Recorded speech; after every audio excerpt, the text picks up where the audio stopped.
Ons werk is meer as net 'n manier om 'n inkomste te verdien. Dit is ook deel van ons roeping. Kom ons lees weer uit Kolossense 3.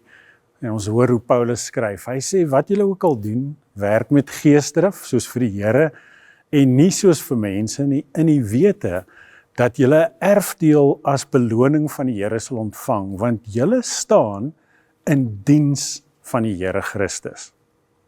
Wanneer ons die woord roeping hoor, dink baie van ons dadelik aan predikante, sendelinge of mense in sogenaamde voltydse bediening. Die res van ons dink ons het maar net 'n werk, 'n gewone werk. Maar Paulus verras ons, hy skryf nie hierdie woorde in Kolossense aan predikante nie. Hy skryf aan gewone gelowiges. Hy skryf inderdaad aan slawe. En dan skryf hy, as ons die bruggie bou na ons tyd, toe vir mense wat elke dag, net soos predikante en sendelinge, ook gewone werk doen. Mense wat met hulle hande werk, handel dryf, boer, kinders grootmaak en huise bestuur. En wanneer ons Paulus se woorde lees, dan lees ons staan almal in diens van die Here Christus. Dit verander die manier waarop ons dan oor werk dink. Roeping is nie iets wat net 'n paar mense het nie. Elke volgeling van Jesus het 'n roeping, omdat elke volgeling van Jesus in diens van Christus staan. Die woord roeping help ons om dit te verstaan. Iemand roep en iemand anders luister.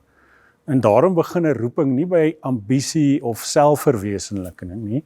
Dit begin deur te luister. Ons luister na God, ons luister na hoe hy elkeen van ons gemaak het. Ons luister na die gawes wat hy aan ons gegee het, en dan luister ons na die mense wat hy oor ons pad bring. Parker Palmer skryf dat 'n roeping nie uit wilskrag ontstaan nie, maar uit 'n lewe van luister. En ons ontdek dan ons roeping wanneer ons luister na God se stem en na die lewe wat hy aan ons toevertrou het. Dan begin die gewone lewe anders lyk. Die kantoor word 'n plek waar Christus gedien kan word, die klaskamer, die spreekkamer, die plaas, die werkswinkel, selfs die huis.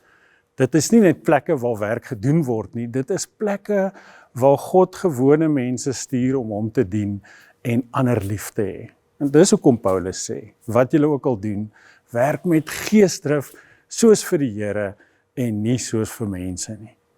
Wanneer jy vandag met jou werksdag begin, onthou dalk net hierdie eenvoudige waarheid. Ek gaan nie werk toe vandag nie, ek staan in diens van die Here Jesus Christus. Kom ons bid saam.